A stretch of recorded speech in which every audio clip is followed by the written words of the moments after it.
Hello, Easton, and welcome to the Rabbi's Roundtable, the first show of 2020. I hope everybody had a good holiday season, a good new year, and we are excited. Nick, our producer, reminded me that this is the first show of the 13th season of the Rabbi's Roundtable. That's hard to believe for a multiplicity of reasons, but it's going to be a good show. They have a number of interesting guests, and our first guest is Dana Newman. Dana, yes. Welcome. Thank you. Dana is the director of the Talbot County Free Library, and we're going to talk about the library and what it's doing, and thank you for being at the Rabbi's Roundtable. Well, thank you for having me. I really appreciate your invitation. No, it's a pleasure. So, 30 years ago, there was no Google. Yep. And basically the library was just for research, correct? Well, it had all kinds of things happening, but we have really morphed since then. So yes, 30 years ago, Google didn't exist. The internet, I think, was in its infancy, in its very infancy. People were using the dial-up connections, if you remember that, and how slow it was. America Online, I think, was the main provider of internet. And what libraries were about at that point, that's even before I started in libraries. Sure. But I do remember as a patron, they had computers. Bill Gates was a big person in providing a lot of computers to libraries at the time. But there was a digital divide. There was a divide between those who had computers and those that did not. So that's really changed. Everybody really, not everybody, but a lot of people have a computer at home, or they have one of the smart devices. You know, your cell phone, or you have your iPad, or some other type of pad, or even one of the little, all kinds of other devices. But what I was going to say is now the digital divide is really about not who has these devices. A lot of people have devices, but a lot of people are still getting them, and they're changing so fast, and it's hard for people to keep up with the technology. And so what's happening is they are coming into the library to use our Wi-Fi, because we all know we live in a rural community, and a lot of people don't have Wi-Fi at home, or an internet connection, because that's either too expensive or too out of reach, or they don't have high-speed internet. They may have an internet connection, but it's not high-speed and it's not robust. So they'll come into the library and use our computers, or they'll bring in their smart devices, and they'll use those at the library. But the library staff have to be very trained in how to help people with those devices. And what's happening is that people are using their devices for all sorts of things. Of course. It's not just about looking up information anymore. The library is still very much about reference and research, but it's so much more is available through our online page. What blows me away, and you've never been to my office, but I have, over the 30 years that I've been in the clergy, I have created and collected a really substantial rabbinic library. That means I have theology and stuff in Hebrew and stuff in Greek, and it's probably close to 1,000 books in my office. And I always ask the question, because what blows me away and is hard for me to sort of reconcile, there's not one thing in my library that I can't find online now. That's very true. And so I really do deal with the question of what am I going to do with my library, when I have to give it away. Right. And who wants it? And because and that goes for language, whether it's Greek or Hebrew or Aramaic, or I can type in a word and it gives me all the citations in the text I'm looking for. Certainly, yes. So there's a change in the worldview, and I'm a dinosaur. Everybody knows me. I'm lucky I can get my cell phone to work, but that's a different issue. But so you have had to adjust, and the function and the purpose of the library in many respects then has It changed. certainly has changed, and we will talk about how the library is used as a community center, I think, Oh, a yeah. little bit later. Yeah, absolutely. But one thing I did want to highlight is that the library has a lot of robust online research, but also a lot of electronic resources. We have Gale databases, which offers Gale courses, so people can come in and actually take courses on all kinds of things. And Chesapeake College gives credit for some of these courses. They're free, so it's a good way to come in, sometimes to get those prerequisites for taking courses at the college. But also, teachers come in and they get recertified in something. They have to have continuing education credits, and so they can come in and take some of those courses. And they don't have to be in the library. That's the wonderful thing about the library nowadays, It's is mobile. that we have Yeah. a mobile presence, and people can come and hook in from home or their smart device, and do all kinds of things, learn a language. There's all kinds of things that we How can do they do. sign up for this? That's pretty important. Well, that's- Is it publicized? It's publicized, but we do things like this to help build awareness for the resources that we have. So Very cool. all it takes is a library card. So you just come in. You don't actually have to be a resident of the county. We do have a way for non-residents to apply for a card as well. But most of our people that we serve are Talbot County residents. Okay. But we do get some commuters and some people who may be boaters in the St. Michael's area. Interesting. And they come and use the Wi-Fi connection. So Of course. there's all kinds of ways that people utilize the library these days. But all it takes is a that library. little library I got card. it in my wallet. And yeah, it's a gateway to all kinds of services Interesting. that we provide. And let's talk a little bit about the programming, because I know the programming is Sure. rich and diverse for kids and for adults. Some of the programs that I've attended have been really quite impressive and impactful. So what's coming up? What's next? What's on the schedule? Sure. So we have our large program coming up, and that's in the middle of the summer, is in June, and it's called the Chesapeake Children's Book Festival. It's really for all ages, but it's a family program. This program is in its 5th year, and it is just a wonderful program. We have 25 authors that come in. They apply to be a part of the process, and they come in. That's the main attraction, are these authors. They come and they read from their books. They sit and they visit with the children coming in. Okay. Last year we had over 2,000 people coming to the festival, but we have all kinds of other community events happening at this. Cool. And it acts as the kickoff for our summer reading program. So people just really love to come in, talk to the authors, but the children the looks on their faces. They get so excited because they're meeting the creators of the stories that they may have read. Right. So it's wonderful when they come in and they've read a story before and they get to meet the creator. But these authors are really good at bringing their stories alive. And what's really great about this program is that they leave with a book in hand. So if you don't mind me mentioning, No, go ahead. we do, during the year, we do raise funds for this program, and it's mostly to buy a book for every child that attends the program.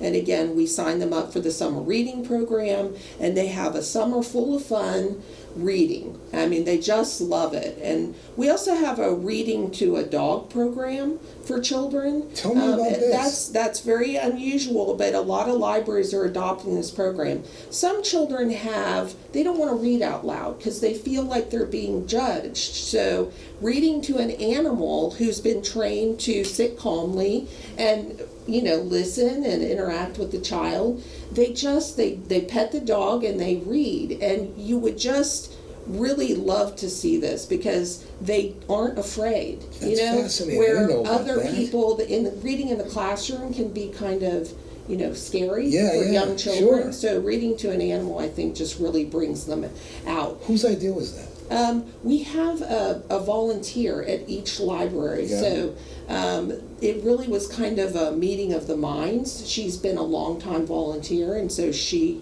just came to us with this idea, and Brilliant. it really is. It's brilliant. It's Reading to Tiger is what it's called. So If you know of any children who, you think would benefit from this, we have this regularly. And are there age limitations and that sort of thing? No. Generally, it's elementary school children, okay. but it really can be a child of any age. I think I've seen as old as middle school. So there's some reluctant readers even in middle school. So okay. For adults, we have a lot of wonderful programs. We have a program coming up on February 15th, and it's about this book, Why They Marched, Untold Stories of the Women Who Fought for the Right to Vote. And that'll be at St. Michael's on February 15th. And we're doing a lot of programs with AAUW where we're partnering with them, and they're doing a series of programs on the women's right to vote, because that is the 100th anniversary this year of that. So this is going to be wonderful. Cool. The other thing that we have is on February 14th, 15th, and 16th, as you may have heard, they have a wonderful Fire and Ice Festival in Easton, and the library is a venue for that. So we are going to have our own ice sculpture, and it's a book, and people will be able to come and take pictures with the face of the book. So it's really interactive. But we're also having a wonderful family program on Saturday. It starts at 11, and it's a music program, folk music program. Oh, nice. So families can come out and enjoy the music, enjoy the ice sculpture, enjoy the other ice sculptures that are going to be throughout historic Easton. So wonderful. It's going to be a wonderful day. Speaking of St. Michael's, is the library expanding? It is. We are really excited Tell about me about that. this. Yeah. Tell us about this. Okay, so we have plans to expand the St. Michael's Library. Right now is about 7,700 square feet, and we're looking to expand it by about 3,000 square feet. So a 40% expansion. We're hoping to expand toward the front of the building. Okay. So far we've done a feasibility study. We've talked to the county. We went on October 1st. We really have to advocate for the project, and we're going to have to bring some private fundraising, but the county will be helping to contribute as well. Good. And we also have the opportunity to apply for a large library capital grant through the state of Maryland. So hopefully we'll be able to bring all of those dollars to bear to bring, about a wonderful space. And I think, as you probably know, and everybody in the room knows, Andrew Carnegie helped to contribute a lot of public libraries in the early 1900s. And communities had to contribute part of a share of that library. And so this is all about community building. I think you're aware that we have a lot of new spaces in the county, the YMCA in St. Michael's, the BAM, the new BAM building, which is beautiful. So there's these spaces that are happening, and we know that public spaces are important in a community. They really bring resilience to a community. People can go there, they feel comfortable and welcome, and it's really important to have these spaces. So the St. Michael's Library will be expanding the meeting room, we'll be adding study spaces like we have at the Easton Library. Excellent. People are always coming to the St. Michael's Library, and they feel kind of cramped. Yeah. So this expansion is really needed. But what we really are excited about is there'll be an expansion of the children's and teen areas. The teen area is so small that 1 or 2 teens in there is about as many as you can put in there. So we're so happy that we're going to be doing this. And so we're looking at our 100th anniversary being 2025, and we're hoping to open our doors with this expanded building in 2025. Very exciting. And everybody just thought you go to the library and take out a book and bring it back. Or pay the fine if it's 3 days late. Not that I ever did that, but that's beside the point. Right. No, thank you. We've been talking to the director of the Talbot County Free Library, Dana Newman. Thank you very much for being You're welcome. here. At some point, come back and we'll talk more about what's going on. It's very exciting. It's very engaging. And these are the things that I think the community really needs to know more about. So, can I do a brief commercial about one other service? Oh, absolutely. We have these wonderful devices. So as we were talking about at the beginning of the program, maybe this is a good way to end the program. Sure. But we have these Google Chromebooks and these Wi-Fi hotspots. So people who may not have an internet connection at home can take a Wi-Fi hotspot home. They don't have to take the Chromebook, but they can take a Wi-Fi hotspot home. We got this through a state grant through the Maryland State Library. But what this enables you to do is you can have this device for a week, and you can also take the Chromebook or use your own smart device and hook up to the internet. And this has really been a popular program. We've had it for 6 months. I would encourage people to come by. It's not just people who don't have connection to the internet that are using this. People who are traveling and going, they can use this. They can go anywhere in the United States, and this works. I took this home just to test it to Houston, and it worked at my mother's house. So no it's a great way. You can take it to a hotel or whatever and use it. And what is this called again? This is called a Wi-Fi hotspot.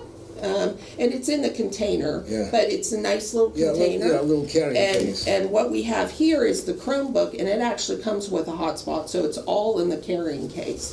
But it's a little laptop in there, and so you have it all together. That's so and cool. Soon we are hoping to check these out. Right now you have to be 18 and older, but we're looking to reduce that to 14 so that teens can check these devices out as well. Amazing. Well, this has been hugely informative. Thank you for your time. Thank you. You will come back. And like I said, I'd love to come back. Absolutely. We've been talking to Dana Newman. Dana is the director of the Talbot County Free Library. Thank you for being on the Rabbi's Roundtable. Thank you for inviting me. I really appreciate it. My pleasure. And Easton, we will be back momentarily.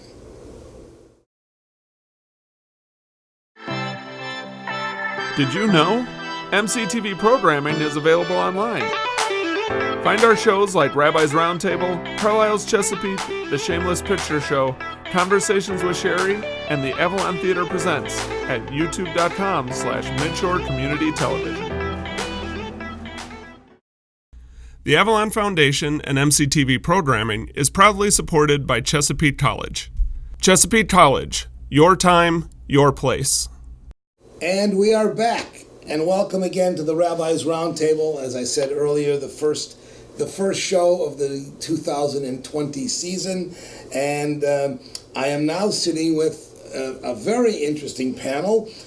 Tracy Eutsler. Tracy is the director of the YMCA of the Chesapeake in St. Michael's, the Perkins Y. Yep. Hi, Tracy. Yep, hello. And DeMart manages the Bay 100 Senior Center in St. Michael's, and thank you for being here. And Lee Newcomb. Lee is president of the Maryland Community for Life, Talbot Adult Protective Services social worker, and Talbot County co-chair, Talbot County Commission on Aging. Thank you all for being here. We are going to talk for a few minutes on Talbot County Seniors staying strong, connected, and at home, which actually is a really seriously important subject for a lot of reasons, especially given the demographics of the community in which we live. And I'm sorry for back and forth, but I'll chime in whenever you want. So, Tracy, tell us a little bit about yourself, and then we will, and Ann and Lee the same thing, and then we will continue with the questions. Okay, so I am Tracy Eutsler. I've been with the YMCA of the Chesapeake since 1999, and we have been in St. Michael's since 2007, and we recently opened a Y, which we'll talk a little bit more about coming up, but I'm very happy to be with YMCA, and so glad to be here with you all today. Hi, I'm Ann DeMart. I'm the manager of the Bay 100 Senior Center, and I've been in the position since we opened in June of last year, and I'm thrilled to be a part of it. And I'm Lee Newcomb, and I am, as you mentioned, I have several different roles. I am here representing Maryland Community for Life Talbot as the board president. I am also a social worker for Talbot County Social Services Adult Services, and I am on the Commission on Aging and Service co-chair. But my role today is to talk about Maryland Community for Life Talbot, and the reason that I got involved with Maryland Community for Life Talbot is tied directly to my work as a social worker in the community and serving the aging population. Interesting. So let's talk a little bit about what you are doing and how you are interfacing. How does the Y interact with these other groups, and what's the intent, what's the goal? And how's it going? Okay, so as Anne mentioned earlier, she mentioned that the Senior Center opened in June, and that is the time that the Perkins YMCA opened as well on June 7th. I'll tell you a little bit about the facility in general and some of the programs and services that we offer as the Y, and then we'll let Anne discuss specifics about the Senior Center and those programs. We really have a unique partnership with the county and Upper Shore Aging, and the fact that this is the first facility of its kind on the Eastern Shore of Maryland and possibly in the state of Maryland, where we have a senior center that is integrated within the YMCA. And it really makes sense, especially in the Bay Hunter community, because we have such a large such a large number of members and community members who are aging. And we love to see people of all ages come into the YMCA. A little bit about the building. It's about 24,000 square feet, so it's a lot bigger than our old facility when we were in the strip mall. We currently serve just over 2,400 members, specifically YMCA members, children, families, and seniors in the community. And the name of the facility, the Perkins Family YMCA, is named after Bob and Kay Perkins for all the work that Bob did with the YMCA. He was an extraordinary man, gave a lot of his time as a volunteer to the YMCA of the Chesapeake, and he had a dream to bring the Y to the people, and so he did. We did, yes. He did, yes. And you did too. I mean, yes, thank you. Yeah, so we some of the programs that you can find at the Y, or the amenities that we have. Of course, there is the saltwater pool, which is a big draw, an indoor pool in the Bay Hunter community, so it's year-round swimming. The temperature is going to be roughly 84 to 86 degrees, so it's not quite a therapeutic pool, but it is warmer than usual. Yep. So it makes it comfortable for seniors to come in and do warm water exercise, group exercise classes in the water. We've got swim lessons, lap swimming, such. And then, of course, we have land-based exercise classes as well, a variety of classes, everything from chair yoga to high-intensity interval training, cycling, and bar Pilates, and everything in between.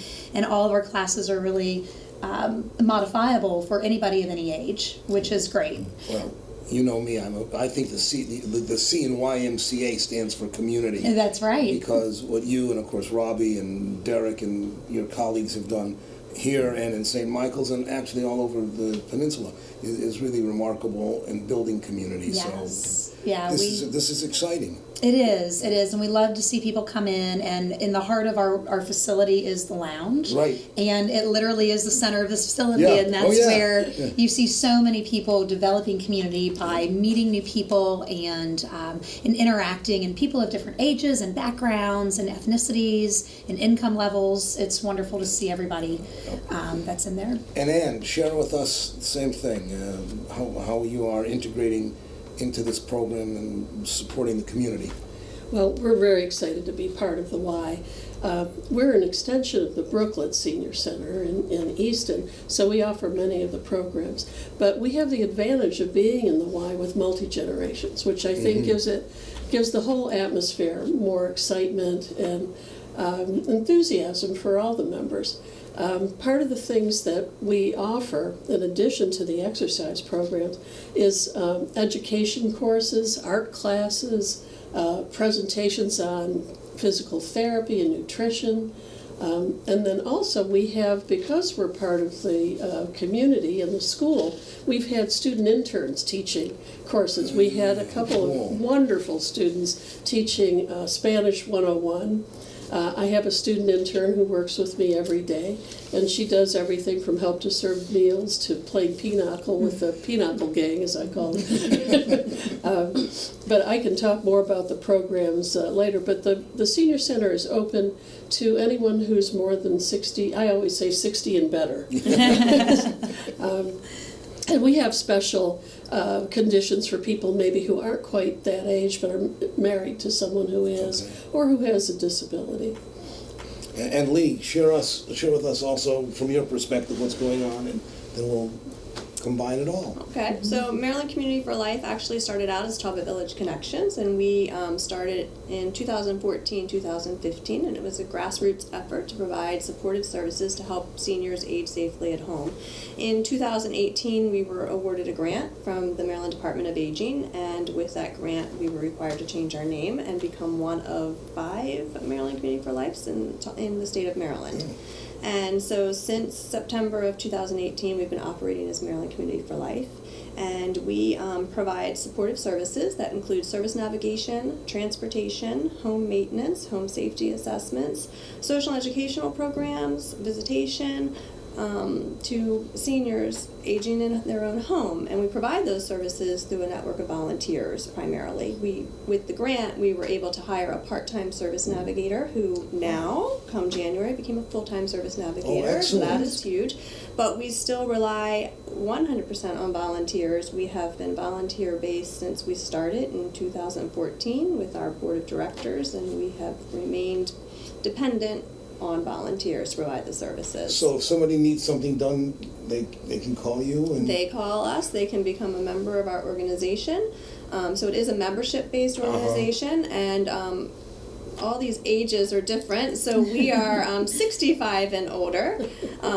So, and we partner with the Senior Center, and we're happy to have a growing relationship with the YMCA, and we have a great relationship with both the St. Michael's and the Easton Senior Center, Brooklet's Place. So that this is not only interesting and important. What do you guys see as the most pressing of the issues you address, in terms of seniors and because I guess we're all getting there, one way or the other. It's frightening. I think there are several things, as Lee mentioned. I think the services to help people stay in their homes is important. From the standpoint of the Senior Center, it's engaging with other members of the community. We have a lot of, there are couples, but we also have a lot of people who are widows or widowers and have maybe just had their spouses pass away and they were caretakers and they hadn't left their homes much. And I've had many people say, I'm not sure I know how to relate to people anymore. I said, come on in and meet some people, just do it a little at a time. But it's getting them out of their homes and into the community, and to find something, whether it's exercise or art or just socializing, to have them engage with other people. Yeah.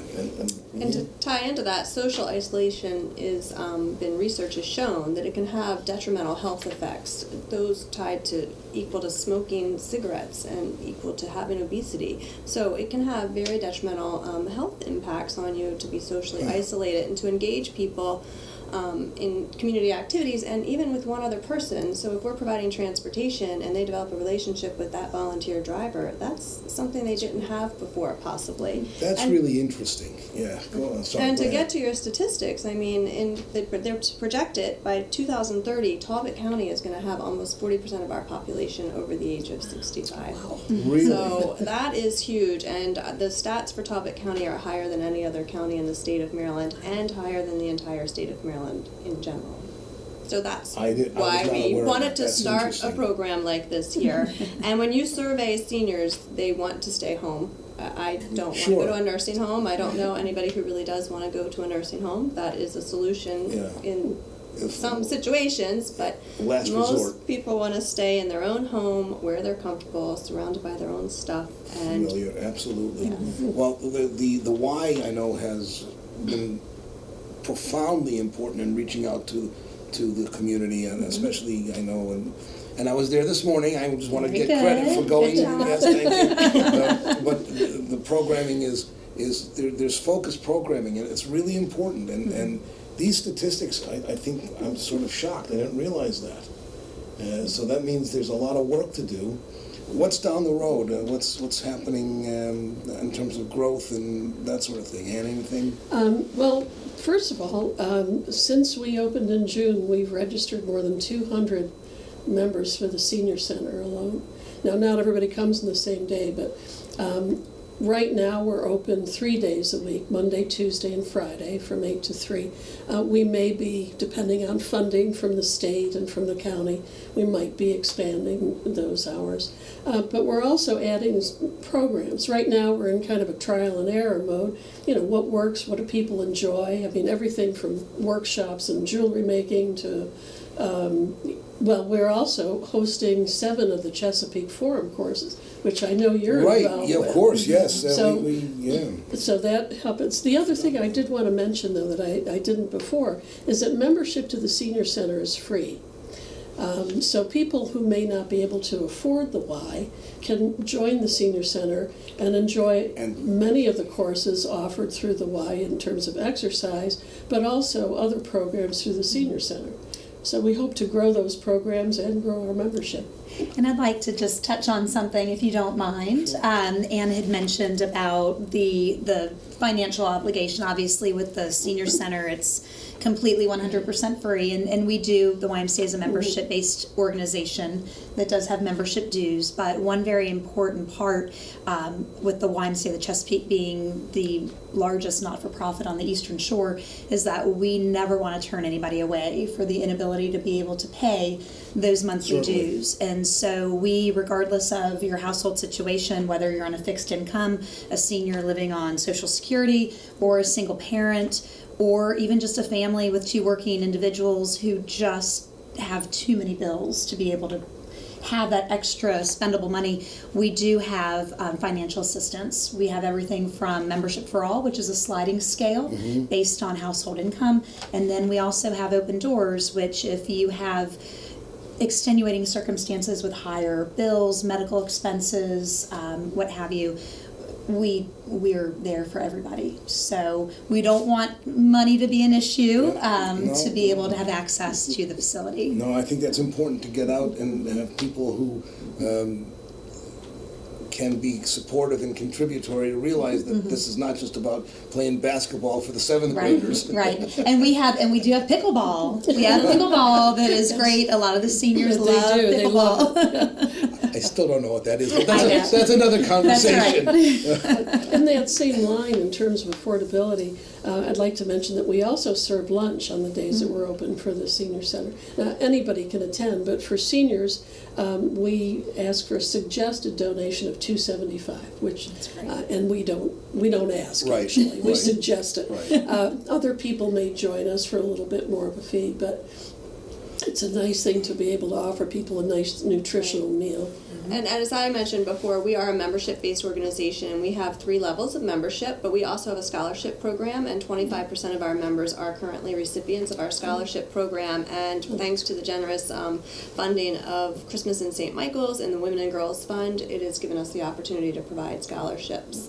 This is so important. Everybody has heard me say this before. This speaks to the nature and the quality of our community, right? That we have people who are focused on this, who are concerned with these issues. We're all getting older, and they will eventually be things that we will be addressing personally and intimately. So, this is wonderful. I want you guys to come back. We'll talk more and do more. Thank you for the work you're doing. You add to the quality of the community in which we live.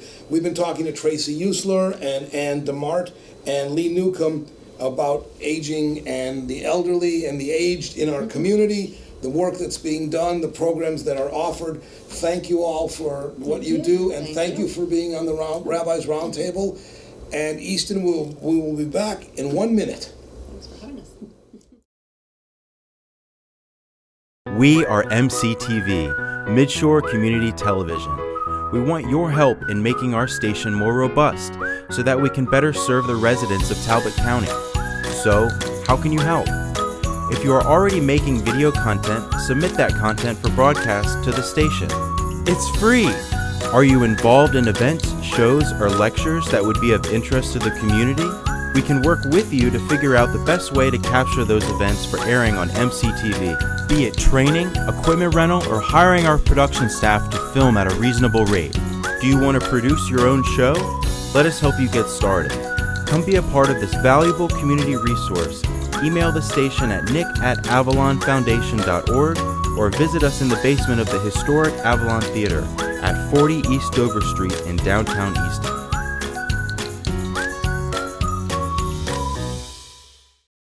The Avalon Foundation and MCTV programming is proudly supported by Chesapeake College. Chesapeake College, your time, your place. And we are back, and welcome again to the Rabbi's Roundtable. Just a word of announcement before we bring this show to a close. I want to share with everybody and let people know that the Temple B'nai Israel, Susan and Barry Co. February lecture series is coming up in February. And it's not a lecture this year. Like last year, we have done a series of 4 concerts. It's going to be a dynamic and really powerful concert series. I want to share the dates and tell you who's playing and why I think you should come. It's open to the public. There's no fee or tickets involved. Just call Temple, and we'll put the number on the Temple underneath the screen at some point. But February 6th, we are having Dr. Rachel Franklin and John Brown, her husband. He plays bass. Many of you know Rachel. She's been on the Rabbi's Roundtable before, and she's performed in Easton a number of times. She's a dynamic and really engaging lecturer and concert performer. She's going to be doing a series of modern and classical pieces. Her credentials are powerful, but just trust me, it's going to be a great gig. February 13th, which is the second Thursday in February, the Atlantic String Quartet. These are 4 supreme and superb musicians who also are part of the Baltimore Symphony. They're going to knock your socks off. They are going to do all kinds of classical music that you will find engaging and really interesting. February 20th, this name will not be unfamiliar to many of you in Easton. We have the pleasure of having Cantavius Jones and friends at Temple, and those of you who know him know how talented he is, how gifted and how uplifting. He's going to be doing modern music, everything from Stevie Wonder to Jimi Hendrix to Eric Clapton, Miles Davis. It's going to be a very interesting presentation. And the 27th, at the moment, that's still under construction, but trust me, we're going to be doing Broadway music, Porgy and Bess, West Side Story. Just come, you won't be disappointed. So anyway, the February lecture series / concert series, Temple B'nai Israel, the Susan and Barry Co. series, every Thursday in February at Temple B'nai Israel. Don't miss any of these gigs. They're going to be really inspirational, and we're excited to share it with the community. This has been a great show for the first show of the 2020 year. Glad you were with us, and I look forward to seeing you again at the Rabbi's Roundtable.